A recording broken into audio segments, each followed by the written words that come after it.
Zadondoni, Electro Ninja here, and welcome to Electro Ninja's lab.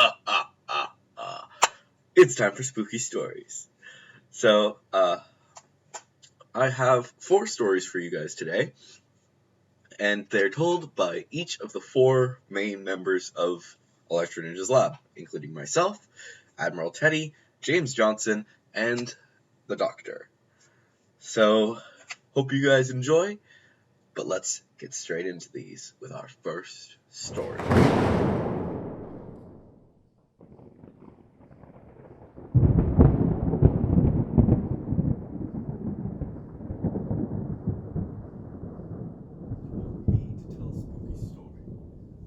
Your loss, Electro Ninja. Let's see. Good spooky story. Well, I guess I could tell about the one where many years ago, the event that happened with Dracula. Shortly after our little interview with Dracula, something happened. While we were out, there was a strange occurrence. We were out for dinner, making sure that everyone got their proper meals, when suddenly Dracula disappeared. No one knew where he went. We thought, oh, he's probably off to just get some blood or something, but he didn't show up again. A few minutes pass, everyone else has gotten their drinks, has gotten their food, everyone's ready. The whole team is completely set up in some rinky-dink place. I don't remember what its name was. Then, suddenly, Dracula comes in, flying with a bloody wing, and it's just odd. We don't know what's going on, and when he transforms back into his human form, there's a stake through his arm. We had no idea what happened. We tried to get the answers out of him. And suddenly, minutes later, he comes back, he wakes up, and he doesn't remember anything. We've cured his wounds, we've gotten the stake out, and he's fine, but he doesn't remember anything. A few hours pass, and it's about midnight at this point. Everyone has been having a great time. We've almost completely forgotten about the incident with Dracula. And suddenly, somebody comes in, shoots a stake through the window, and someone shoots the stake through the window, hitting this person who just walked in. And as we all freak out, and this person is right in the middle between us and Dracula, between whoever shot it and Dracula. Now, obviously, we're all freaked out. We don't know who's been shooting this, but then another stake fires through. But this one is different. It's made out of silver. Now, obviously, a silver stake isn't going to do anything against Dracula, but it's not aimed at him. It's aimed at somebody else on the team. Now, this is odd because no one is a werewolf. So we think, oh, this must be a wrong shot. This person must be shooting for someone behind us. And it did hit someone behind us. It didn't hit our friend, who we almost thought it was aimed at. And then later on, the night comes and we're walking home, all of us on edge. And suddenly, we look up, and the moon is almost full, just randomly. Like, remember, this was during a crescent moon. Or when what should have been a crescent moon. Suddenly, the moon is full, and our friend, who we thought was being shot at, suddenly changes into a werewolf. Now, no one knew this at all. And suddenly, the werewolf form doesn't even attack us, but instead runs behind us and attacks this random guy. And that was the last thing I remember. We never saw that worker, or Dracula, or this other person ever again. No idea what happened to them. But that's my story. But let's see what the others have to say.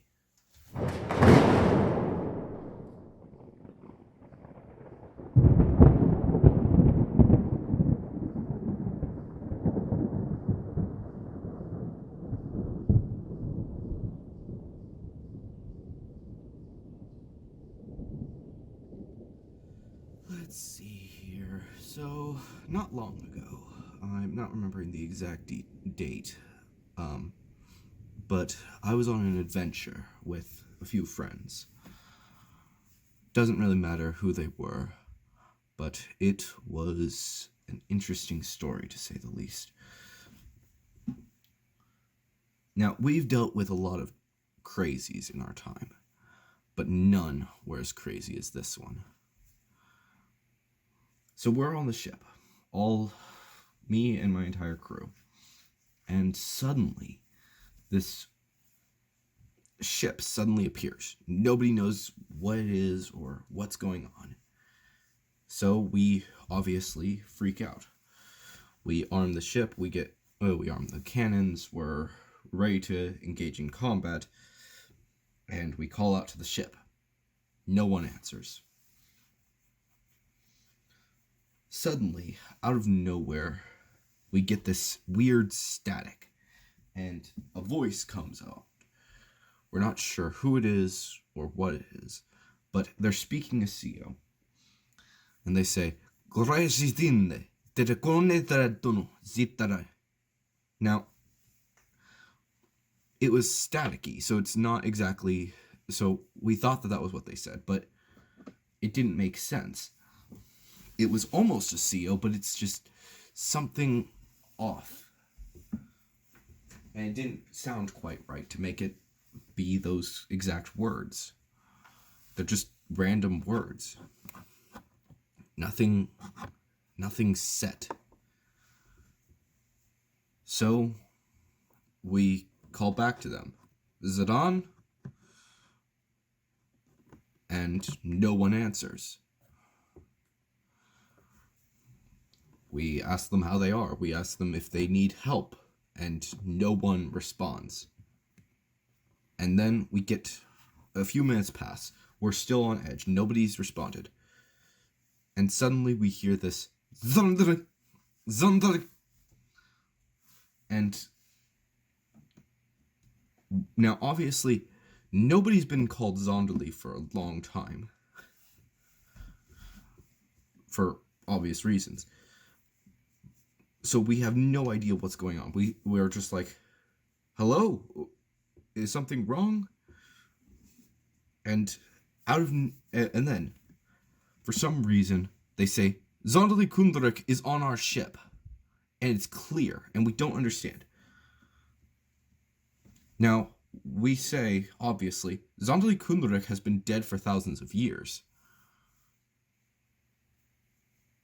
And this person comes back and says, no, she's coming. And then it's stab. Now we have no idea what's going on. And suddenly we hear a voice we haven't heard in years. No one's heard in years. A woman. It sounds like the recordings of Zonderly Kundrik. Hello, boys. You're next. Now, obviously, we want to fire on this ship, because if Zonderly Kundrik is back, we don't want her around. She's as bad as Black Cat himself. But as we're about to fire, the ship starts going straight towards us. Now we prep our cannons, we're about to fire, and suddenly the ship starts fading. And one of my men says, don't fire. Something's not right. And the ship goes straight through us. Nothing happens. We turn around, We check all around us, and it's gone. Now, only the people on the bridge actually know about this whole thing. We haven't told anybody about what's going on. So we check with the crew and everyone, and everyone is just confused. We have citizens on board the ship, and nobody knows what's going on. They saw men preparing the cannons, but everyone was looking out the windows to see what was going on, but nothing was there.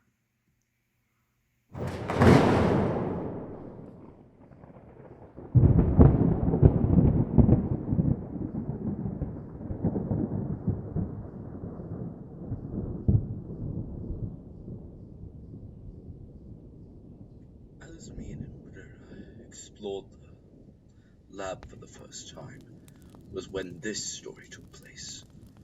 Shortly after I inherited the lab, strange occurrences happened. We would suddenly hear voices.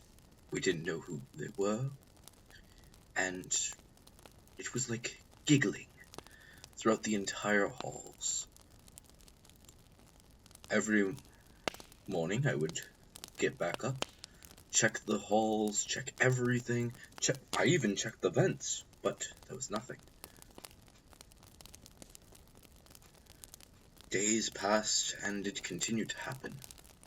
Eventually, I began to give up hope that I would ever find out what exactly was going on. But eventually, something did appear. As we were walking down the hall, we decided to go into the basement one day, and suddenly there was a shadow. It was quite large, banging through the entire wall, throughout the entire hall, hitting its head on something. We hadn't been down there for a while, but we didn't think that it was important since we had never heard the laughter coming from there. When we shone the light on it, though, it was massive. However, it didn't have eyes. It looked directly at us, and its nostrils flared. We ran away, and we never saw it again, but the laughing continued for several more nights. Eventually, it just stopped. Nothing had happened. At that point, we still had not met the dwarves. We hadn't met the elves that had also set up camp not long around that same time. And Electro Ninja would not show up for another few years.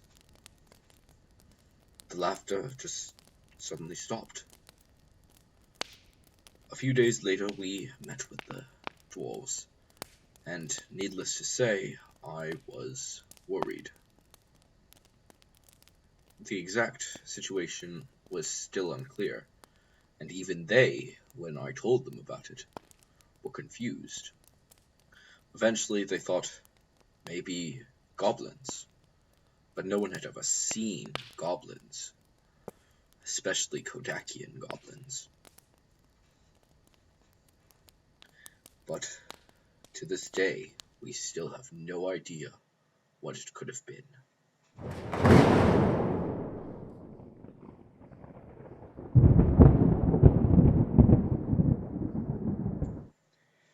And now for our last story.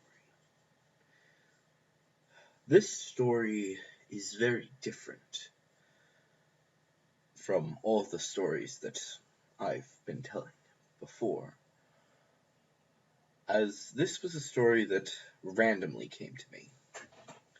There was no inclination,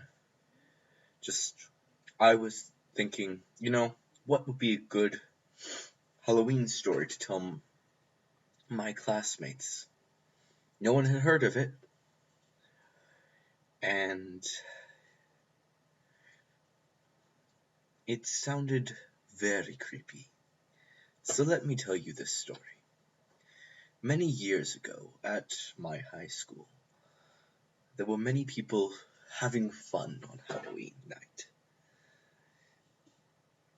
They didn't want to go trick-or-treating. They were rebellious teens.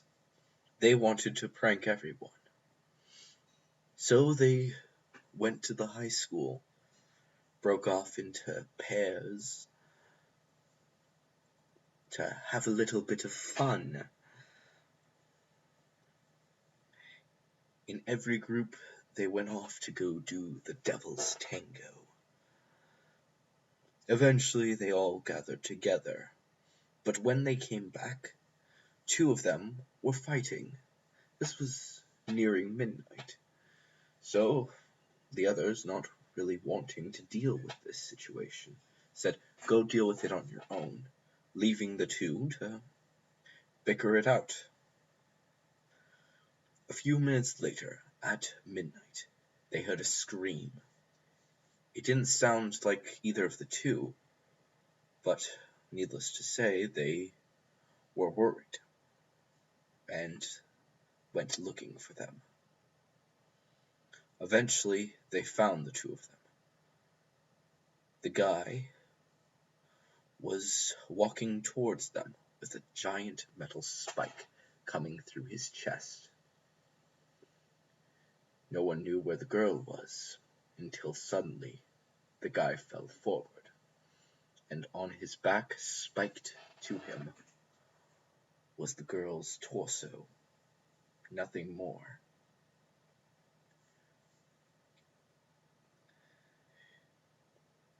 Obviously, they all screamed and ran, but nothing was ever heard from them.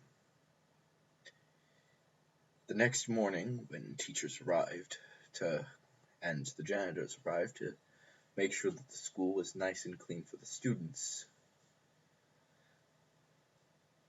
they saw blood soaking on the floor, coming out of lockers.